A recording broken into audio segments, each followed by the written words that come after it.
Bloomberg Audio Studios. Podcasts, radio, news.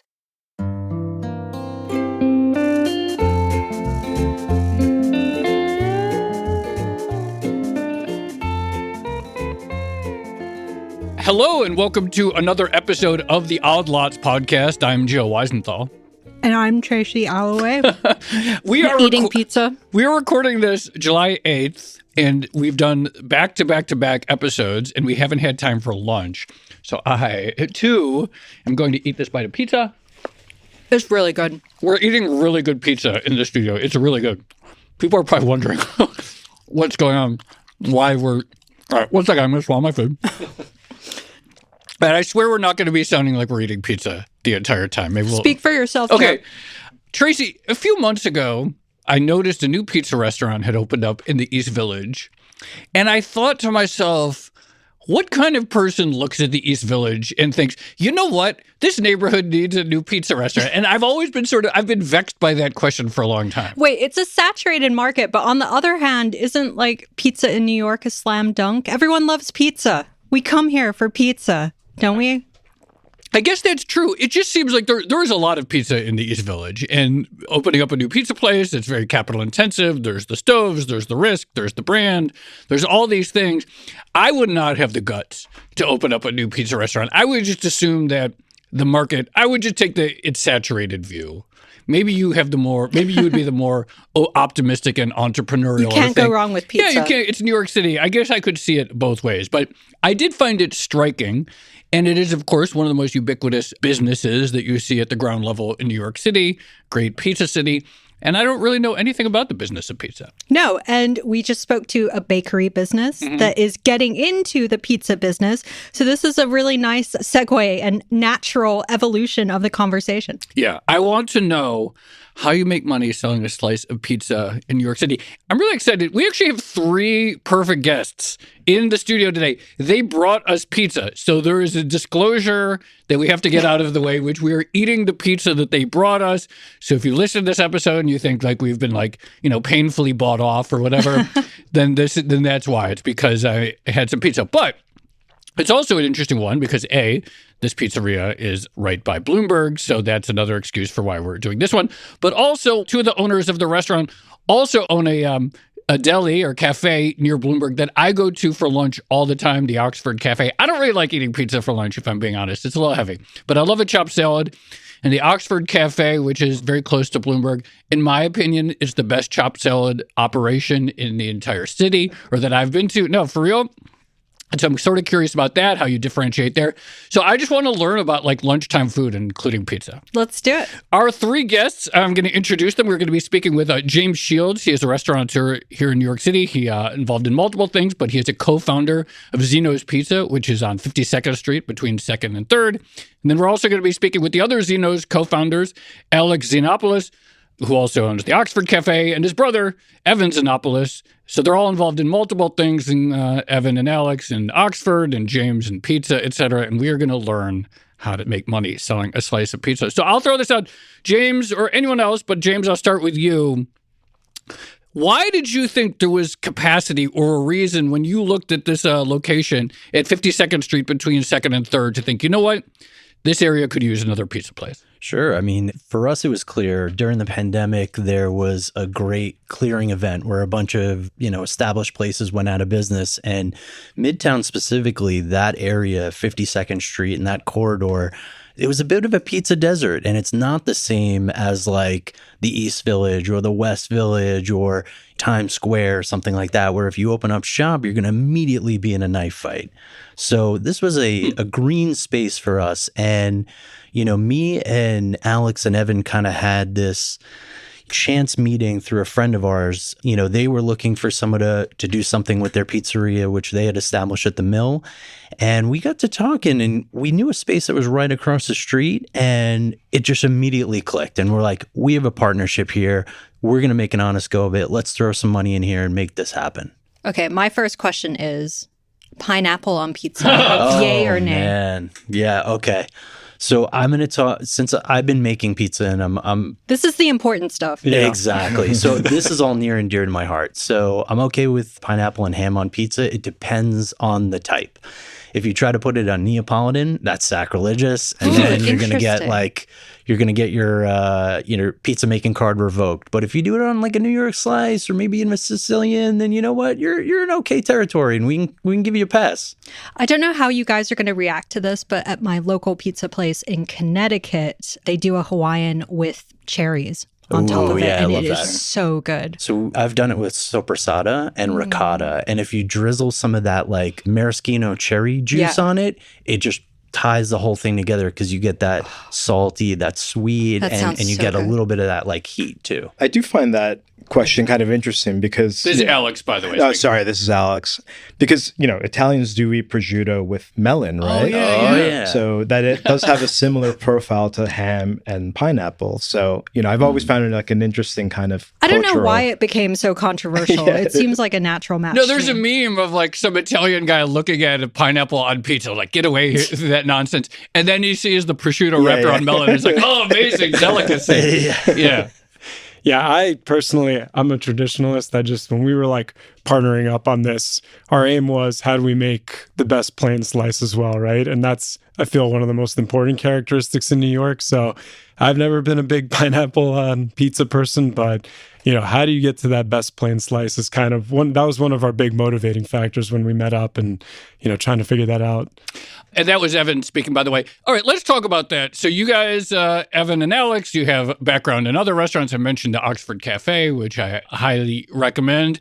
When you thought about, okay, you want to partner and get involved in the pizza opportunity, we've established that this area is a pizza desert. How do you think about like this sort of where in the market, high end to low end, et cetera, is optimal? And what are the categories of the market that exist? It's a good question. One of the elements that, like James mentioned earlier, we had a pizza section in our place on 52nd and Lex, the Mill. And, before the pandemic, a large component of that section's business was catering. So when we were looking at this specific location, we signed the lease before the Omicron variant. And obviously, there were issues kind of with people coming back to the office afterwards and things like that. So part of when we were looking at this location was the thinking was that we would have a lot more catering, higher price point transactions that was kind of sustain the business versus doing solely kind of by the slice operations, because that is a lower ticket price. It involves a lot of transactions to really get the volume and sales that you need to kind of cover all the costs. I'm sure we'll discuss kind of the elements of the business.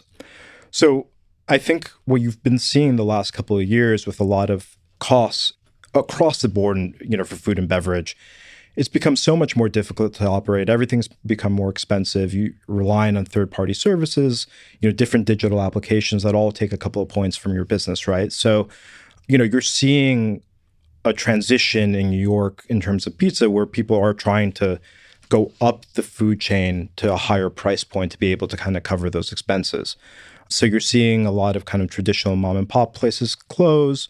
Dollar slice shops, even really good ones that had, a lot of, had a good reputation. You're seeing a lot of those struggle as well. So you're seeing a big transition. Whereas I'd say, 10 to 15 years ago, you'd almost never see a pizzeria close. I mean, it was just really, really unusual. Now you're seeing kind of a lot of new entrants, a lot of people exiting. So there's a churn that in the business that just didn't exist. How does pizza actually move up in terms of pricing? Because I imagine, I love pizza, but it is in some ways a humble product and there are limited things you can do to it. So if you're trying to charge more money for pizza by making it, I don't know, like luxury pizza. Gold leaf and caviar, is that what you're trying to say? Yeah. Does that work? What do you do? No, there's a window, right? And the way that Xeno's is kind of positioned within the marketplace is we're premium product, premium price. So like we want to be on the higher end, and we also want to use the best, freshest quality ingredients that you're going to find in our marketplace, right? Because we want to stand behind what we eat. We want to eat, really good, healthy, fresh food every day, right? And that even goes to that facilitates the process that we go through. So we ferment our dough for 48 hours, right? Most slice joints in New York City are 24 hours. And why is that different, right? It makes the product a little more healthy because the yeast are essentially digesting the gluten and kind of softening the dough for your stomach to process, right? So it's something that doesn't sit in your stomach, and you feel that when you eat our slice. you don't leave the place being like, you know what I mean? This is why I didn't realize this. This is why I don't really usually eat pizza, because I don't want to feel that in the middle of the day. But I didn't realize that this could be addressed by going more premium. Brother, let me put you on the spot. How do you feel right now after eating that slice? I've eaten 2 slices since we've started talking. I feel okay right now. All right. Wow, this is really, I learned something. Yeah. Eye-opening, right? And this goes to the economics of like, you need additional storage in your walk-in. You need to process this a couple days beforehand. So that means if you get an order, 24 hours, you're already 24 hours behind in the process, right? So like the logistics of this is quite impressive to manage on a scale that we do it at. What else makes a difference in terms of ingredient costs, and whether it's cheese, whether it's tomato sauce? Like, what is the difference between your slice and a dollar slice? Yeah, so I'd say cheese is the most expensive cost center that we have, more than meat, more than any other thing, right? But you've seen inflation across the board, and also like it ties into tariffs and things like that. We have, Italian-based products that, like canned tomatoes and that kind of thing that do get impacted. But cheese by far is the biggest cost center. One of the more random experiences I have had in my life is talking to a pizza salesman in, I think it was Tanzania, of all places, like a door-to-door pizza oven salesman. And one of the things I internalized from that conversation was pizza ovens are really, really tricky. It seems very difficult to like get them exactly right. So I'm curious how much equipment costs factor into the business and how careful you have to be about that sort of initial capital investment. Yeah, I can jump in on that. This is Evan. So we opened the restaurant actually 3 years ago this Sunday. So 3 years ago, but let's go. We were looking at the equipment just as an example. So our oven now, it's Pizza Masters. Everyone's using it. Everyone's going electric now, which is definitely a big trend in the cities, obviously going against, gas-powered grills, ovens and things like that. But we bought our oven 3 years ago. It was $32,000. It is now, I think, $45,000. Wow. Yeah, so probably more. Just as an example of what I see one for $91,000 listed. Oh, that's the 5 deck. We're at a 3 deck, so we're a little bit less than that. But yeah, so you're looking at that, and then it's just all the extra equipment. That's where it gets daunting, to open up. And we're only 1,000 square foot restaurant. If you're doing like a fine dining restaurant, you can even imagine, what the kitchen equipment's going to. And yeah, so you're trying your best to, make a business plan, keep your costs in order, but, you're getting low boys, fridges, our pizza shredder. What's a low costs. boy? Low boy is a fridge lower to the ground, but you have a counter on top of it. Underneath, there's just fridge storage. Just as an example, our shredder costs $5,000. So you can see how all these little things you keep adding into the business just keep adding and adding and adding, and you're trying to get the restaurant open as fast as possible. We had a hiccup during our construction is we needed a smoke hog, which is the ventilation precipitator, and ours got like back ordered, and we got delayed 4 months just waiting for one piece of equipment, which we could not open our business without. Wasn't that the plot of an actual Bear episode? It was something with the ventilator, right? Yeah, I'm sure it was. The Bear season 2 was perfect when they were building out that restaurant in the chaos as you're going through it. And yeah, go ahead, Alex. That was my former life. You mentioned earlier kind of like when you're looking at a restaurant and the type of, the ideal situation is what's called black iron, where you're essentially exhausting out through an exhaust, and you have an exhaust fan, and the city's very specific about those types of buildings where you can do that versus, in this situation, we have a precipitator that basically cleans the exhaust air and is vented out onto the street, right? So typically if you have like open windows, things like that, you're not allowed to have normal kind of like black iron exhaust. But yeah, during the pandemic, a lot of different types of critical equipment were just non-existent. And, even for example, a walk-in box, at some point I remember during the pandemic, people were tearing down old restaurants and selling the old walk-in box, just, 15-year-old panels, and just like selling it because people couldn't find them. And it was just a rat race to try to find this equipment, or also electric equipment, breakers, things like that were on back order from China. And I know there's been some episodes on some of those issues on Odd Lots, but, for restaurants where, time is money, you're trying to, build a team, get out ahead of, of the rent and things like that. And, it was just a nightmare trying to pull it together.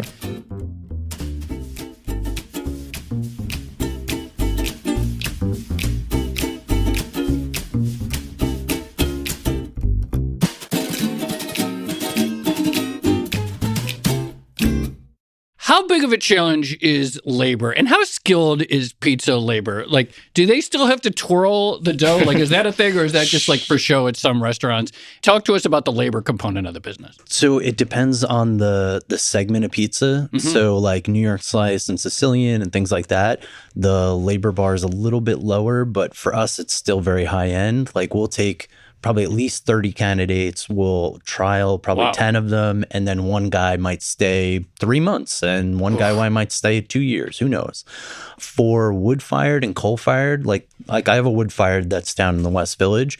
That is such an artisanal product that to have a guy that actually knows what he's doing can take 6 months to train and then 3 years to understand. And then another 5 years to really understand, like it takes a lifetime and you're just constantly learning. I actually wanted to ask you about this, but why did you decide to go electric with this particular oven versus coal or wood? Great question. So it was a mandate by the building that we're in because we're in a high rise, right? But it also has the added benefit that the current is more consistent because you're drawing the power and you're heating the product more consistently than a flame, which might ebb and flow in terms of temperature. So our oven is more similar to like a Tesla than it is to actually like an oven. It's got a lot of electronics in it. And we saw that firsthand when we literally tore it apart on the street, the sidewalk, disassembled it, moved it through the door because it's a huge piece of equipment, and then reassembled it within the space. It was so impressive. The pictures are incredible. Just to back up, let's say Tracy and I wanted to open up a pizza restaurant. How much money do we have to have? Do we realistically, both in terms of like putting down money for rent, but then the full, like what kind of operation is this to get into? If you're talking about ours, we did 1,000 square feet. The biggest mistake all restaurateurs make is they just don't have enough working capital after they open the doors. So I would say to be safe, you're looking at minimum 400,000, but probably in the 500 to 600K range just to give you that extra cushion. Because, I've been working with my family's had restaurants in New York since the 80s, and I, started in 09. You would make your payback in like 18 months. Wow. Now we're looking with the way the expenses are, insurance is up 20, 30% since pre-COVID, labor. You're looking at a 3-year time horizon often. So, and it takes so long sometimes for someone because we're not a national, right? So we're not getting that automatic like press. So just as a mom and pop, you often need more time to get the marketing out there. So yeah, 500 to 600,000 seems like a good spot for like 1,000 square feet, but yeah. Yeah, and this is in the QSR segment, the quick serve restaurant. Yep. If it was full service, you're looking at 700 to $1 million. It gets up there pretty quickly. Yeah, because it's just more involved, like let's say in that space, obviously the equipment and those types of needs, the working capital needs are more because the staffing needs are more expensive, but also just the finishes. Like anything now these days, services are so expensive, whether it's electric, plumbing, like all these different inputs that go into building a restaurant are just that much more expensive. And, I think that's just kind of like the way it is now post-pandemic. These types of services are just very expensive. So, for a restaurant, your cost of the build out is that much more expensive just because of that reality. How does distribution work for you guys? Because I imagine this might be another big capital investment, and it's something that came up when we were speaking to the baker earlier. He pointed out that it's not just about making the bread. You actually have to deliver it to your customers. When I think about pizza, I think about pizza boxes. I think about pizza boxes coming directly to my door, usually around midnight or something like that. How do you actually get the pizza out to customers? I've kind of been involved in a lot of that, but yeah, it's like you just move heaven and earth and you just need to get it there any way you can. So obviously, best cases, we're really focusing locally. We, love all the office clientele in the area, and we've been doing a lot of like quick deliveries, but we're looking at orders throughout the city, and like there's been days where we'll rent a U-Haul and just fill it up with pizza boxes and get it down there. Yeah. I've brought in, my personal car. I'm originally from New Jersey, but I had my personal car one day and we had like a last minute, like huge order. I'm just driving through the city in my personal car, so subways, any way you can get it. And yeah, it's just one of those products where we have been trying to focus locally because pizza, it does lose its luster the further away you get, right? Traveling, when it's stuck in the boxes can be an issue, but we just make it work and whatever it takes to get it there on time. What are your capacity constraints? Let's say I'm at the office, someone closes a big sale. It's like, this is great. Let's have a party tonight. Could I call you up? Like, how quickly could I get 30 pizzas from you? 30? If you give us like 3 hours, we'll get it there. Right. Yeah, for sure. I mean, we've done that. And what's the most number of pizzas you can have cooking at one time? Like, and inventory of pizzas that you have already cooked? Like, talk to us.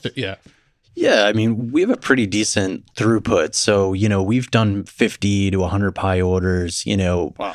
And it's all about timing and moisture control. The way that we design the dough, it's very efficient on the reheat is what we tend to call.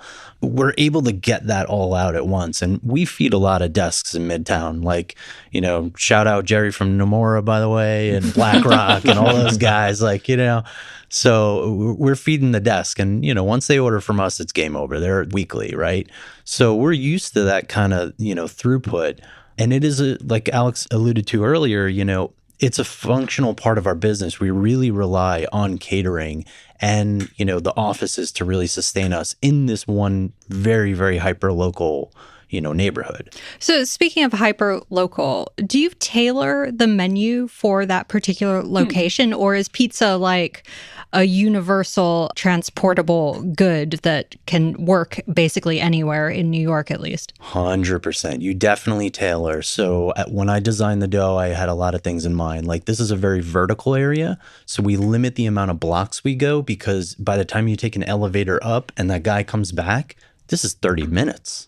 Like, he's gone, right? So that's why, as owners, the collective three of us, you could see us running around Midtown East, like in carts and cars and U-Hauls, and like we're all pitching in to kind of make this all happen. But what about in terms of the actual menu, like the pizza flavors and design? Yeah, I mean, we avoid specific items that don't hold up well in a box or lose their heat, and it limits. Like, you don't want to do fish, right? You never see fish on pizza, right? It's rare. Yeah. My dad always ordered anchovy pizza. It was disgusting. Yeah, it's usually the cured stuff, not like, right. You're not going to get like sea bass on there.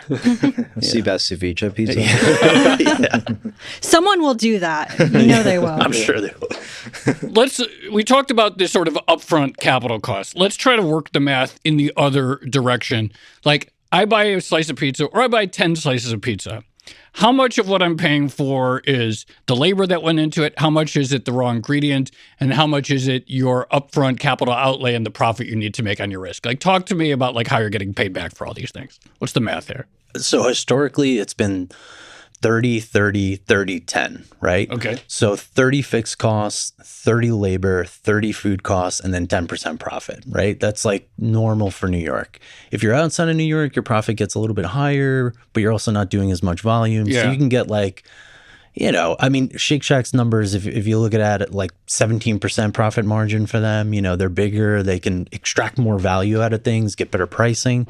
But in New York City, it's a little more cutthroat, and you might even get 5% profit margins or no percent profit at all, and you go out of business, right? Are there items on a pizza restaurant's menu or options that are particularly high margin? Like, there's some X on this, but you really make your money on Y? Oh, yeah. You could have what's called loss leaders, right? Yeah. Like, you have things that attract you to the place, like, steaks have a 50% margin, right? And when I said the 30, 30, 10, by the way, it's changed in the last decade. Now your labor cost is 45%. Your food costs are where you're trying to save a little bit more money by getting creative with the menu items. And then your fixed costs, you're trying to limit those as well. But the variables have been through the roof, right? Like, the insurance has gone crazy. Yeah, and just in terms of, the one thing that does attract most people to pizza restaurants is, in general, your food cost is pretty good. Like, you'll get, if you're like really humming, you'll get it like close to 20%, which is, most restaurants like our Oxford Cafe and similar QSRs like that, you're at the 30 to 35. So your food cost is the great component. It's now in New York, 10% was the rule of thumb on rent. Everyone is now, in the 15 to 17% range. Yep. So there's all these different changes in, what you knew about, your cost structures, and you're just searching for new sales any way you can. And, you're trying to keep the walk-ins growing. But yeah, it's just managing it. There's so many different expenses to manage. But yeah, there's just been a huge change since COVID. Well, this is something that keeps coming up, increased costs in the restaurant business. What levers do you have to pull? What levers are available to you to try to keep those costs down? Because it seems like, you need to hire people. Presumably, you need to hire them at a competitive rate. You have a premium pizza product, so you don't want to sacrifice quality. Insurance, I'm guessing, is not that negotiable. Like, what can you do? It's just grow. That's all you can do. I mean, recently I've taken on from all my businesses cold calling. I've been looking at, I'll look at directories of buildings. I'm finding the company names, finding the phone numbers, and I'm just calling companies. And it's honestly, we've already netted like 10 to 15 new catering orders. So you just have to keep growing. That's just what it is. Because in terms of food costs, that's a good question. You also need to keep your purveyors honest. You need to have a book of other purveyors to constantly check pricing. Because we even, I've been in our restaurants, the Oxford Cafe and the Mill. I mean, we had purveyors that had been serving us for 20 years, and we kind of stopped checking. And all of a sudden, you realize even people who are loyal to you are jacking up little prices here and there. So you need to constantly be checking your invoices and doing your due diligence, because it's on you to make sure nothing slides by you. The other thing I'd add, one of the challenges on sort of the vendors and purveyor side is that you've also seen a lot of concentration occur over the last 10 to 20 years. So it's also a challenge to kind of be able to kind of price and check with different suppliers and things like that. And one of the interesting things that happened with the pandemic, though, is that because everything became so expensive, you did start seeing a lot of jobbers, basically people kind of pulling up in the back of a truck, kind of bringing different products and things like that, and often able to kind of undercut the pricing a little bit. But in general, especially on the supply side, there is a lot of concentration there economically, because just the nature of the business now and the regulations and things like that, there's just a lot of economic pressure that results in this concentration. Do you use a lot of third-party services or outsource certain things to middlemen? Because this, again, has come up in a previous conversation, the idea that you're spending more on just the middle guy to get things done.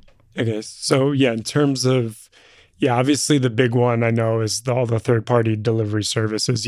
That's one of those, you have to make them work for you. Unfortunately, in this past week, they had capped third-party fees at 5% after the pandemic to help out restaurants. But starting August 1st, those rates are coming back up to 20%. Oh. So you'll be at 20% on that, 4% on the transaction fee. And then if you're using the third-party services, Caviar, Grubhub, et cetera, for deliveries, they charge another 10 to 15%. Wow. So I look at the prices I charge at my restaurants on my third-party sites.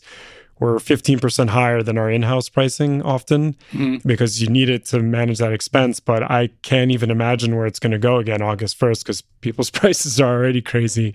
And you need to make it work. And with the pizzeria, we always felt we at least take our deliveries ourselves. We find, with pizza, you want really good control of that. Someone who doesn't work at your restaurant, they're just looking at that as a tip for themselves. So you want to make sure your pizza's being delivered correctly. But that's one of the hardest costs to manage, because with deliveries, you obviously paper, plastic goods, everything that's going out. The costs just go crazy. And now if they're going to be charging 15% more again, it really adds up. So that's one thing we've been discussing actually this whole week is how much are we going to have to increase prices to deal with that, that shock again. To just add to what Evan's saying, so in recent years, the last 2 years or so, venture capital has really stopped subsidizing these third-party, websites, and they're no longer offering these heavy discounts. And they basically bought the market, right? They offered this free, you can get it instantaneous lunch, and then now we're actually going to rack up prices. And Uber specifically, they did this with the taxis. They put everybody out of business, and then once they own the market, they're like, all right, you know what? We're going to take our actual cut. Yeah, I mean, they are really parasitic entities. They've just disrupted. Sure. Go on. It sounds like you've thought about this before. I mean, they've really disrupted the food industry. And one of the elements that I feel like, future historians, when they're looking back on this time and really thinking about kind of the American and, what's the defining aspect of the American, and it's they want convenience. And these companies are trying to fulfill that, but operating in such a parasitic manner that they just really, really put themselves in between you and your customer, the restaurant and their customer, and just basically absorb all the upside there. Yeah. And in the process, they're basically just decimating, this industry. And you're also seeing it in the way they're responding, where now they're trying to go fully vertical, right? They're like opening up these ghost kitchens where they have all these weird brands and the stupidest restaurant name. Yeah. I mean, just like it's just like the most ridiculous restaurant names. And they're attempting to cultivate this like faux, local Italian deli. And it's just ridiculous. But because they have so much capital behind them, they're able to kind of manage through these concentrated apps, like the access, they're able to do that. I don't know how successful they'll be, but it's really harmful. They're asocial. They're really hurting kind of third spaces and where people used to come together, and it's very odd.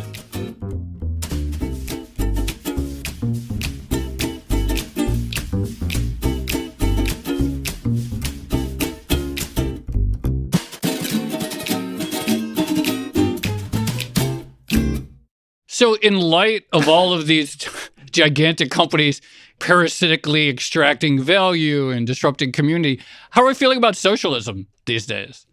Which I only ask, obviously, because we're in, we may have a socialist mayor in a few months. Mm-hmm. Yeah, I mean, nominally socialist, I feel like. Sure. Well, it's interesting because I imagine you guys love making money and you're entrepreneurs. On the other hand, part of his campaign was actually spotlighting small business and bodegas and delis, et cetera. So I'm curious how you're thinking about like... Wait. Are you worried there's going to be city-owned pizzerias? Well, Zohran Mamdani ran an incredible campaign, was so energetic. And the one thing we always talk about is that everybody has a point, right?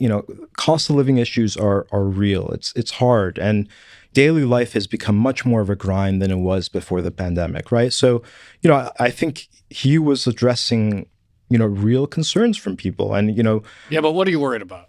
The one thing we were talking about this on the way over, if you had not visited New York in 2 years and, you came back 2 years later now, the first thing you would say is the city's a lot cleaner and is actually seems more functional. And, there's a lot less crime and kind of disorder. Do you notice it? Because I was going to say, I know the stats are good, but I can't tell like how much am I being influenced by the fact that I read the news, and the stats are very good these days. But you absolutely notice it? I think absolutely. I mean, do you guys... Yeah. Someone who because I'm commuting all day between the restaurants. I mean, from like 2020 to today, it's like I go on the subway 7-8 times a day, walk around the streets. Like it is very noticeable. I know obviously there was a lot of trashing New York, during COVID and the election cycles and all that. But yeah, it's definitely not at that level that it was. But I do understand, when you can pay for eggs or milk and stuff like that, I do understand why people are going in that direction. But it also, the policies need to be sensible because we already have a crazy budget in the city, and we, if you keep adding more and more debt, I just don't see how you can pay for all these things he's saying without hurting us down the road. The overregulation is the biggest problem for restaurants moving forward. And I did see, he had great campaign points. There was this really stunning video on how he wanted to appoint a small business czar, which I thought really eloquently described like the plight that the mom and pop is currently facing, right? Like if you're Chipotle, you got like 10 guys that can handle regulation and they could just deal with all that stuff. But like me, Evan, and Alex, we're like just literally trying to just get you food, Yeah, I think the other thing I would say is like, if you look at his campaign proposals, let's say on housing and things like that, it's very much kind of trying to manage like a lot of existing programs that, from the Adams administration, City of Yes, and different like regulatory, making it easier to permitting, things like that.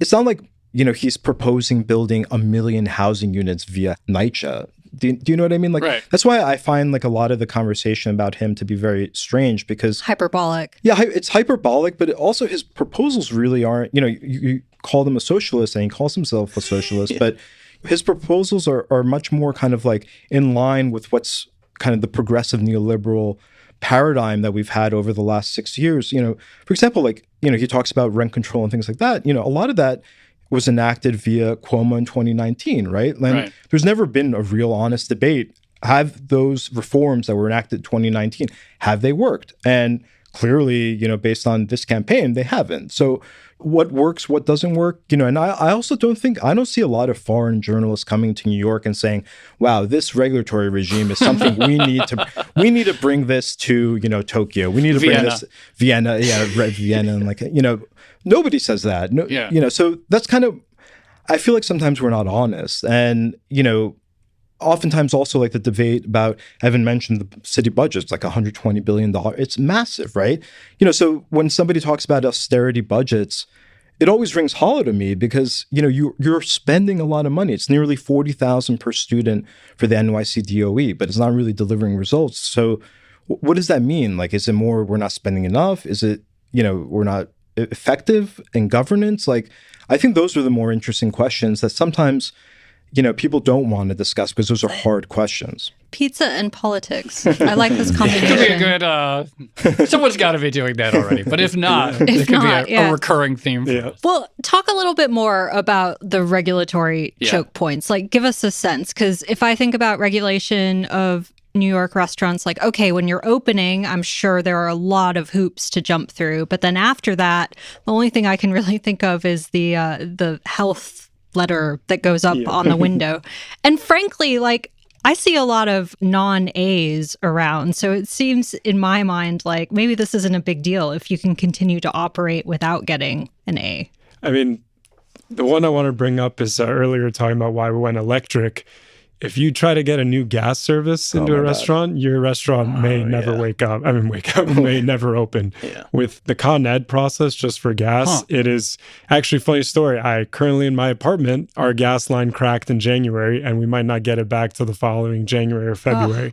So that's just one where if you're trying to open up a restaurant, like you might just be sitting there calling Con Ed every day, just begging for them to let your restaurant operate so you can make your investment back. So that's just one. But yeah, there's just a lot of constant, at one point they put a regulation for you can't keep your doors open so air conditioning didn't flow out. Obviously the paper straw thing was a big one. So there's constant little annoyances that they just try to put into your business. And it's why are people's straws still a thing? Trump won. I thought I thought, why did we get rid of that for real? Like, how are they? I still get them from time to time. Like, who is asking for them? I couldn't agree more. It's just these little things that we try to constantly do. And it's just a headache for us. Like, with the garbage, it's like, obviously I'm very happy Mayor Adams, tackled it. That's been a huge issue for the city. Wait, do you perceive progress on that? Like, when you look at the trash and also the rat situation in New York, which he touts his war on rats a lot, are you able to, do you see progress? Joe claims to be a single issue voter on rats. I'm not sure it's true. Pizza rat. No, do you notice the kind of stuff? I think it's just very good to just containerize garbage, especially, so I was just in Europe and Portugal and they have these beautiful garbage cans where it's a chute underground, then they come and get it. Like, I would love to just stop seeing garbage bags everywhere, and it's, we just need to clean up the streets a little bit, right? So it's good. Yeah. I also want to add to that because when COVID happened, they basically opened up the regulation for every 3-letter agency. So while you're seeing a lot more of the grade pending signs from the health department, I'm more concerned about the fire department and the Department of Transportation because the way that they tackle the outdoor dining has been ridiculous. There's 100 new steps to doing outdoor dining, whereas I used to just have to fill out a form, send in a check, and it get renewed every year. Now I have 11 pending tickets from the Department of Transportation for various reasons. That's a shame. I'm a big fan of outdoor dining, and I wish there was more of it in New York, despite the rat problem, Joe. In terms of additional pressures on the business, there's another one we should probably talk about. Again, situation is kind of in flux. We're recording this on July 8th. But tariffs, right? I assume as a pizza place, maybe you're importing some tomatoes from Italy or, I don't know, fancy flour from France, which I know is a thing. Is that expected to impact your business at all? One area where it definitely has impacted is just paper and plastic. A lot of paper and plastic materials that go into kind of branding and things like that do come from abroad. It's just become more expensive in the US to produce those types of things. So, you're importing a lot of different products. The bowls that you see at different spots come from, Vietnam or China or some other areas, and, the pulp bowls. And so that's one area where clearly, for a lot of restaurants, they are impacted. Obviously there's, it's been kind of a ridiculous couple of months with the back and forth, but that's definitely an area where I think a lot of restaurant operators are concerned and will actually ultimately be impacted by it. So it is a global supply chain. And here's an example, right? What do you associate the food product of Switzerland to be? Cheese. Chocolate. Cheese. Chocolate, Okay. yeah. Chocolate. How many miles do you think is the local cocoa bean from Switzerland? A lot. Right, a lot, yeah. Yeah, 1,200 miles. But cheese is local. Cheese is local. Yeah. How would you assess this sort of current cyclical state of the New York City economy? People, I don't think, have ever been more divided and confused about just the trajectory of whether we're talking about the national economy or anything else. You could have people pointing to signs look, things are booming right now. And other people will have very compelling arguments things are slowing down. Fed's got to cut and stuff. Right now, July 8th, how are things feeling? I mean, I can start, but I know we all have opinions on it. I mean, just back to why we started this business, we always believed New York would come back. You know, obviously we took a huge risk in the middle of COVID. And, right now we are seeing, it's always good and bad signs, right? Obviously we just came out of the big holiday cycle, between Memorial Day, Juneteenth, and 4th of July. And, we are seeing more catering, which is great. Obviously, in an area like Midtown East, it's very nice to see the foot traffic, Monday through Thursday back again. So that's, we're feeling very optimistic entering this Fridays fall. are gone for good, huh? So that was one thing that we didn't bring up earlier. One of the big issues trying to manage your expenses is that Friday, at least in New York. I don't know about other cities or in the suburbs, but losing that Friday, that Friday you're people down probably don't eat more lunch on Monday through Thursday to compensate for the fact that they're not ordering on so Friday. Exactly. When you're doing your basic, modeling for your restaurant, losing one whole weekday a week, right? It adds up. But I will say we are feeling way better entering this fall than the previous years. Just we've had a couple months where it's wow, this is, we had 2 months that were up 25% at Xeno's from last year, which is fantastic. So feeling good on that end, but we're always on edge, right? It's we don't know what's going to happen with certain expenses, and we're going to keep pushing. But yeah. So to speak to that, the wealth effect, right? People can avoid coming into Manhattan on Friday, but also during the summer when you have Labor Day, Memorial Day, the 3 big holidays, they're gone the week before and the week after. So you're essentially, New York City's turning into a little bit of a ghost town. Oh, because they're really rich these days because of the stock market, so they're taking longer vacations around holidays? Is that what you're saying? It's all the points. They're buying pizza in the Hamptons. Exactly. That these are becoming longer holidays than Longer they used holidays. to be. Oh, yeah. That's really interesting. You can see it in the sales. Wow. Yeah, I think that's kind of part of the problem where before the pandemic, a lot of these, being in the restaurant industry, it was very predictable. You kind of had a sense of where each week would be and how to manage, that was just kind of second nature. And now with kind of remote work and, how people approach work as well, it's a much bigger challenge to kind of manage the business and predicting and, being able to kind of steady sales. On the city as a whole, it's kind of interesting. Midtown East, the Plaza District, as Manhattan was moving upwards and north, what made that area was the transportation network, right? It's a nexus of transportation. You have Grand Central, all the subway lines crossing there, and it's a real crossing of the whole tri-state area. East Side Access obviously was the big project that brought LIRR into Grand Central. Hopefully they figure out how to actually properly utilize that. But, and that's kind of why we're bullish long-term on that specific part of the city. It's, it draws people from all over the region, and ultimately that's what's going to allow it to thrive again and, replicate kind of the, where it was pre-pandemic. If you were opening Xeno's again, or if you could go back in time and do it over, is there anything you'd do differently? Wow, that's a heavy one. Yeah, I mean, back to the question earlier. It's when you're picking the location, you're looking for office clients, tourists, locals, and you're trying to balance all those things, obviously, and then against the cost of the rent. We obviously found a area where did not have a lot of competition. We felt was going to give us a chance to. And you just found that by typing pizza in Google Maps and zooming out and looking for a lack of red dots. Yeah, that's crazy. Yeah, on the very when most you're looking, basic you level, need to you need to check what's around you. And we liked the space. It obviously was a great space over there, and we knew the area. But for example, one thing we've lost in this area is tourists, because 4 or 5 of like the big hotels in the area have shut down since COVID. So obviously looking back, you can't predict that. And I do think if we had another chance, it's like, we love this space, but like maybe do you need to like go find an area that's a little bit more touristy, but like how can you predict that? And then the one thing we were discussing, which is interesting, is obviously pizza and bars usually go together, right? But you are seeing people are drinking less now. So are those areas not as good as, they used to be? I don't know. Evan, Alex, and James, that was fantastic. That was the conversation I hoped to have. I didn't even know we were going to get pizza out of it, but that was a lot of fun. We learned a lot. And thank you all so much for coming on Outlaws. Thank you. Thanks for having us. It was great. Thanks for having us. Shout out Chris Hatch, by the way.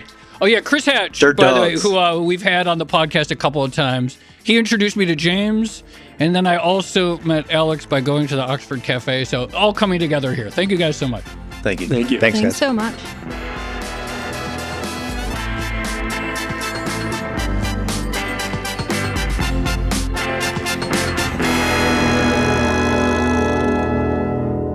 Tracy, my stomach does not feel that bad. I did not know that about you ferment for a long time and then eat the gluten and then you don't feel as heavy. I didn't know anything about that. I didn't know that either. Although I have to confess, the whole lunchtime heaviness thing is, I have never had that problem. I've never understood it. Do you think I have a gluten? I'd be so embarrassed. I don't want to judge people who I've always what if I'm one of those gluten people? Well, I have a gluten well, maybe you'll sensitivity. feel better if you actually take it into account. But that was really fun. No, I have empathy now upon realizing that I'm one of those gluten people. All right. Well, okay. So we talked about pizza and politics, Sicilian with a side of socialism, marinara and the macro economy. Were you writing all these down? Yes, I was, actually. I love your fastidiousness about dropping puns and alliteration. Terrible puns. Whenever you get a opportunity. But no, I did think that was really fun. And I like entrepreneurs. They're optimistic. They have to be, don't they? That's right. I am thinking about a couple themes that keep coming across in these couple of episodes we've done on the sort of restaurant or wholesale food business. Yeah. And that's the idea of a lot of the cost increases coming from that sort of middle layer of third-party services, whether it's because you have to outsource something like distribution or it's because you have to use something like an app, a food delivery app that charges an enormous amount of money to both the customer and the restaurant, apparently. I feel like I need to impress this on people who are not in New York. The food app charges in New York I stopped, by the way. I never outrageous. I actually started, I'm real old-fashioned. I walk to the store and pick up my food after ordering it online. That's Lindy. Yeah. It is Lindy. Yeah, no, it's insane. It's completely insane. All right. Well, we could probably talk about pizza for a long time. But we have more pizza in the control room right now. So rather than continuing to talk about it, I want another slice. All right. Shall we leave it there? Let's leave it there. This has been another episode of the Odd Lots podcast. I'm Tracy Alloway. You can follow me at Tracy Alloway. And I'm Joe Weisenthal. You can follow me at The Stalwart. Go check out their restaurants. Alex and Evan and James, they all have Xenos. And also, I swear, I kind of want to do the Oxford Cafe on, I guess, 60th Street is the best chopped salad in the system. At one point, I wanted to do an episode on their chopped salad because it's its own great logistic story.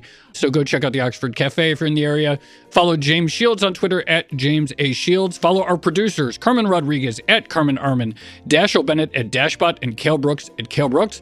For more Odd Lots content, go to Bloomberg.com/oddlots, where we have a daily newsletter and all of our episodes. And you can chat about all of these topics 24/7 in our Discord, discord.gg/oddlots. And if you enjoy Odd Lots, if you like it when we talk about the business of carbs, then please leave us a positive review on your favorite podcast platform. And remember, if you are a Bloomberg subscriber, you can listen to all of our episodes absolutely ad-free. All you need to do is find the Bloomberg channel on Apple Podcasts and follow the instructions there. Thanks for listening.